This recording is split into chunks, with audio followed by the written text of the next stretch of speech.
함께 나눌 말씀은 요한복음 6장 41절에서 59절까지의 말씀입니다. 신약성경 153페이지 요한복음 6장 41절에서 59절까지의 말씀 제가 봉독하겠습니다.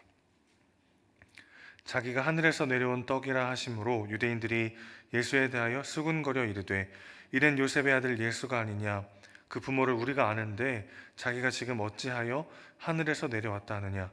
예수께서 대답하여 이르시되 너희는 서로 수군거리지 말라.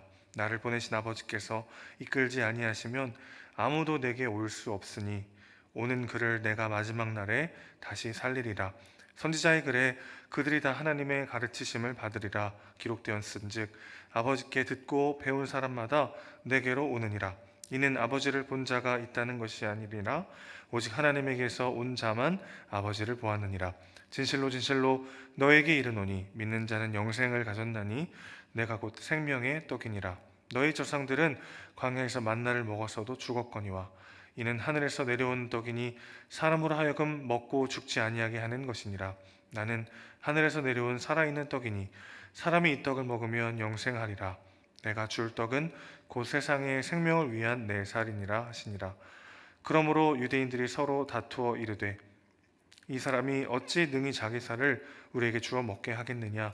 예수께서 이르시되 내가 진실로 진실로 너희에게 이르노니 인자의 살을 먹지 아니하고 인자의 피를 마시지 아니하면 너희 속에 생명이 없느니라. 내 살을 먹고 내 피를 마시는 자는 영생을 가졌고 마지막 날에 내가 그를 다시 살리리니 내 살은 참된 양식이요 내 피는 참된 음료로다.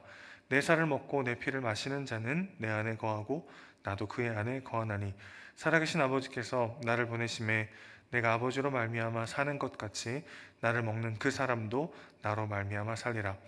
이것은 하늘에서 내려온 떡이니 조상들이 먹고도 죽은 그것과 같지 아니하여 이 떡을 먹는 자는 영원히 살리라. 이 말씀은 예수께서 가버나움 회당에서 가르치실 때에 하셨느니라. 아멘.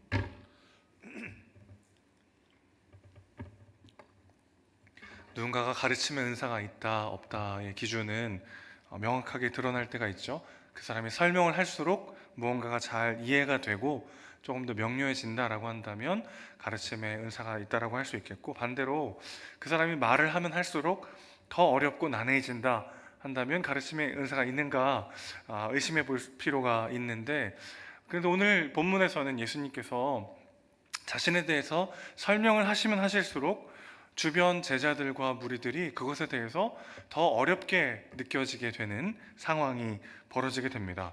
그렇다면 지혜의 근본이신 주님께서 가르침을 잘 못하셨기 때문에 이런 일이 벌어졌을까 생각되기가 쉽지만 사실은 그럴 수가 없죠. 그럼 어떤 이유에서 이런 일이 벌어졌을까?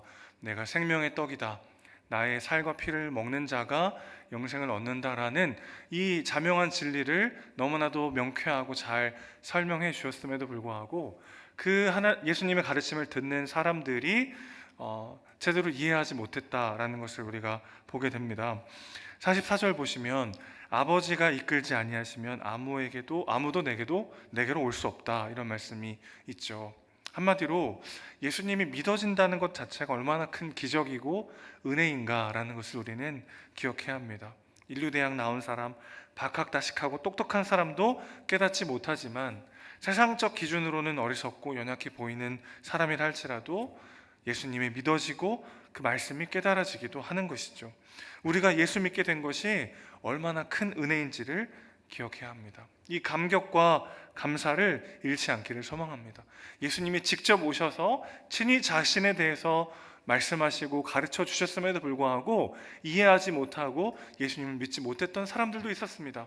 그 중에는 율법학자들도 있었고 성경에 대해서 날마다 공부하고 연구하는 사람들도 있었는데 그들조차도 예수님을 제대로 믿지 못했는데, 오늘 우리가 예수를 믿는다는 것 자체가 얼마나 큰 감사요 감격인지 모르겠어요.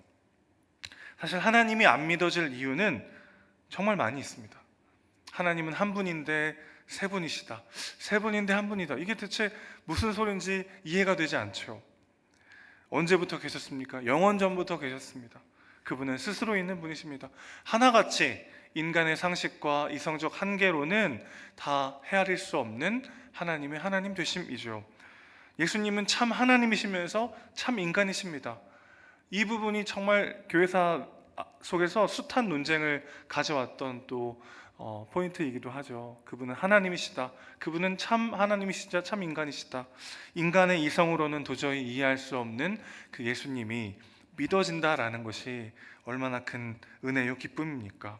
하나님에 대해 알아가면 알아갈수록 우리의 한계로는 다 이해할 수 없는 분이라는 것을 알게 됩니다. 오늘 본문에서도 예수님께서 내가 하늘로부터 왔다라고 하는 말씀을 하자 그 주변 사람들이 우리가 너의 부모가 누군지 다 아는데 어떻게 하늘에서 왔다고 할 수 있겠느냐 이런 반응을 보이죠. 가버나움은 예수님이 어린 시절을 보내셨던 이 나사렛과는 한 30여 킬로, 32킬로 정도 떨어진 거리에 있습니다. 남양에서 서울 정도의 거리인데 예수님의 가족들이 가버나움으로 이사해서 지냈기 때문에 가버나움의 유대인들은 예수님의 부모를 잘 알고 있었죠. 그렇기 때문에 그들이 어찌 예수님이 하늘에서 온 신적 존재라는 말을 믿을 수가 있겠습니까? 눈에 보이는 대로 그들이 경험한 대로 예수님을 제안해서 이해했기 때문에 예수님이 하시는 말씀을 다 이해하기가 어려웠던 거죠. 이런 찰나에 생명의 떡이다, 자기 살을 주어서 먹게 하겠다, 피를 마셔라 이런 말씀들을 하니까 굉장히 그들이 갖고 있었던 율법적 잣대에서는 이런 말들이 이해할 수가 없는 말로 들렸던 것입니다. 율법에 의하면 피를 마시는 것은 금지되어 있었죠. 당시 유대인들에게 이 말씀은 참 혐오스러운 것으로 받아들여졌을 법합니다. 45절 말씀 보실까요? 그래서 예수님 뭐라고 말씀하시냐면 아버지께 듣고 배운 사람마다 내게로 오느니라 말씀하십니다. 하나님이 들리게 하시고 하나님이 깨닫게 하시고 하나님이 믿어지게 하시고 인도해 주셔서 우리가 오늘 여기에서 예수님을 영접하게 되는 것이죠. 이 모든 것이 하나같이 하나님의 은혜임을 우리는 알고 감사하며 누릴 수 있어야 한다는 것입니다. 우리가 한 것이 아무것도 없죠. 얼마나 큰 은혜입니까? 하나님이 우리를 말씀이 들리게 하시고 그 말씀이 깨달아지게 하시고 그 말씀이 믿어지게 하시고 그렇게 예수님을 우리 마음에 영접하게 하셨습니다. 이것이 얼마나 큰 기적인가, 이것이 얼마나 어려운 일인가, 이것이 얼마나 큰 은혜인가를 우리가 알 때 오늘 내가 그냥 이 자리에 있음 자체가, 오늘 이 아침에 나와서 하나님께 예배하고 하나님께 기도할 수 있음 자체가 얼마나 큰 은혜인가를 우리가 누릴 수 있게 되는 것이죠. 우리가 할 수 있는 말이라고는 나 같은 죄인 살리신 주 은혜 놀라와 이것뿐이라는 것을 우리가 알게 될 때 현실에 해결되지 않은 문제, 여전히 남아있는 어려움들이 크다 할지라도 그것과 상관없이 오늘 하나님과의 깊은 사랑의 교제, 은혜의 누림을 경험하게 될 줄로 믿습니다. 예수님의 설명이 이어질수록 제자들조차 이 말씀을 듣고 어렵다라고 반응을 하죠. 오늘 본문이 끝나고 이어지는 바로 60절 말씀 다시 보실까요? 제자 중 여럿이 듣고 말하되 이 말씀은 어렵도다, 누가 들을 수 있느냐 한데, 그냥 무리 중에 사람들이 이야기한 것이 아니고 제자들 중에서도 이 말씀이 어렵다, 누가 들을 수 있겠는가 이렇게 이야기합니다.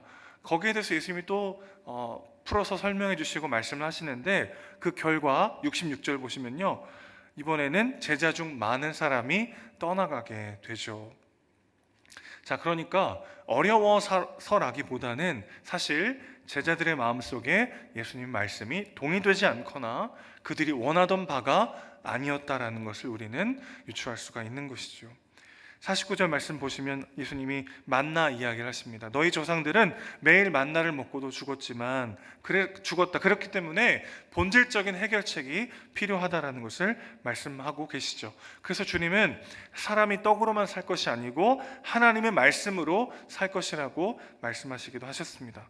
이 땅에서 배불리 먹고 마시는 것을 뛰어넘는 생명과 영광을 우리에게 주시기 위해서 이 땅에 오신 것이죠.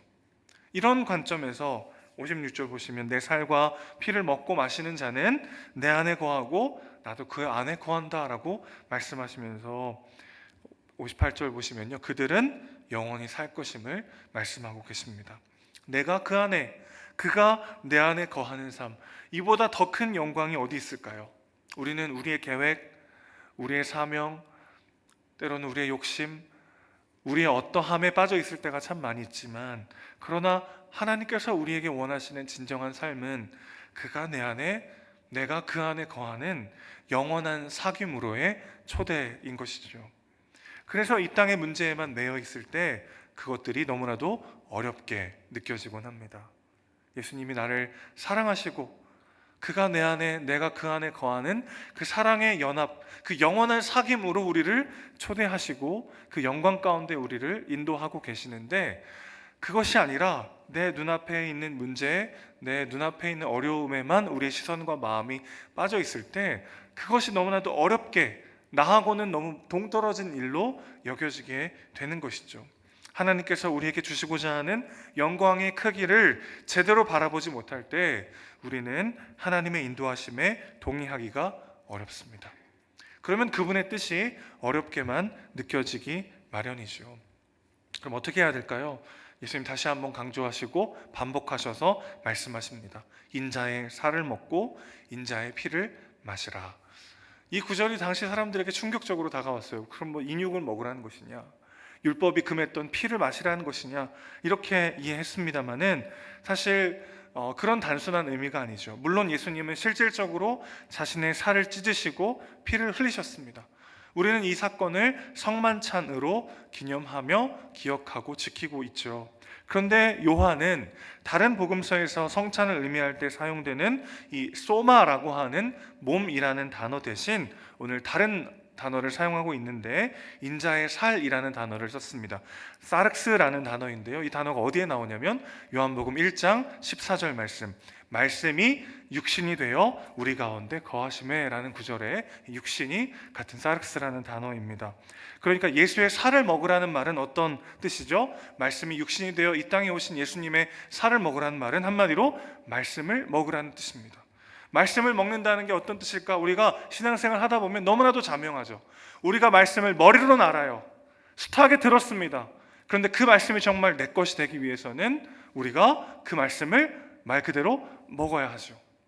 우리의 살과 피 하나하나에 새겨질 때까지 반복적으로 묵상하고 그 말씀 앞에 사투하고 그 말씀 앞에 순종할 것인가 말 것인가, 내 삶의 계획과 욕심대로 살아갈 것인가 아니면 그 말씀의 진리와 인도하심대로 살아갈 것인가 하는 그 수많은 흔들림 속에서 그 말씀이 조금씩 내 삶을 지배하는 과정, 마치 떡을 먹을 때 그것이 분해되어 우리의 살과 피가 되는 것처럼 말씀 앞에 끊임없이 몸부림치며 그 말씀이 내 것이 될 때까지 말씀을 가까이 하는 것이 진짜 말씀을 먹는 것이다라고 할 수 있겠죠. 생명의 말씀이 우리 세포 하나하나에 새겨질 때까지 말씀을 묵상하고 그 말씀 앞에 사투하며 완전히 내 것이 되게 하는 우리 모두가 되길 소망합니다. 또 피를 마셔야 한다라는 구절은 어떻게 해석할 수 있을까요? 피 흘림이라고 하는 것은 구약에서 희생 제사를 상징하죠. 그분의 피를 마신다는 것은 그분의 피 흘림으로 말미암아 우리의 죄가 다 씻어졌음을 믿는 것입니다. 예수님은 생명의 떡이시죠. 말씀을 묵상하며 말씀을 먹으며 말씀으로 나를 채울 때 우리는 영혼의 굶주림으로부터 자유하게 될 것입니다. 내 마음을 끊임없이 뒤흔드는 예수 말고도 다른 것으로 내 존재를 채우려 했던 우리의 삶을 내려놓고 예수만으로 만족하는 삶, 예수로 인하여 진정한 배부름을 경험하는 삶이 살아낼 수 있게 될 줄로 믿습니다. 예수의 피를 마시는 자, 곧 그분의 피 흘리심으로 인하여 우리의 죄가 씻겨졌고 그 어떤 죄책감과 절망과 그 모든 어려움으로부터 우리가 자유함을 입었다는 것을 기억할 때 영혼의 목마름으로부터 해방되게 되는 것이죠. 오늘 여러분 예수의 살과 피를 먹고 계십니까? 하나님의 말씀을 내 안에 새기고 그리스도의 보혈의 피가 우리의 전 존재를 정결케 하여 그 어떤 정죄로부터도 그 어떤 죄책감으로부터도 우리가 자유한 몸이 되었음을 기억하며 누리고 계십니까? 오늘 하루도 우리에게 영원한 사귐을 주기 원하시고 영원 속으로 우리를 초대하시며 그 엄청난 영광과 기쁨으로 우리의 삶을 채우기 원하시는 그 예수 그리스도를 기억하며 예수의 살을 먹고 예수의 피를 마시고 그렇게 예수와 함께 예수를 위해 살아가는 우리 모두가 되시기를 주님의 이름으로 축원합니다. 기도하겠습니다. 아버지 하나님, 말씀이 들리지 않을 때가 있습니다. 말씀이 어렵게 느껴질 때가 있습니다. 그런 사실은 말씀 자체가 어려워서라기보다는 우리의 시선과 우리의 관심이, 우리의 마음이 다른 것들로 분주하고 공허하고 다른 것들로 너무나도 바쁘기 때문은 아닌지를 돌아봅니다. 우리에게 그가 내 안에, 내가 그 안에 거하는 영광스러운 그 영원한 사귐으로 초대하신 주님, 그 주님의 인도하심과 부르심, 그 엄청난 은혜가 내 삶에 쏟아지고 있기 때문에 내가 오늘 여기에서 하나님을 나의 아버지로, 예수님을 나의 주님으로 고백할 수 있음을 다시 한번 깨닫습니다. 오늘도 다시 한번 예수의 살을 먹으며 예수의 피를 마시며 그렇게 말씀이 내 것이 될 때까지, 그리스도의 보혈이 나를 정결케 하심을 믿고 모든 정죄와 죄책감에서 벗어나 담대히 주님을 위해 주님과 함께 나아갈 수 있을 때까지 다시 한번 말씀 앞에 몸부림치며 다시 일어서는 우리가 될 수 있도록 주여 붙잡아 주시옵소서. 우리의 사랑이시고 주인이신 예수님의 이름으로 기도합니다. 아멘.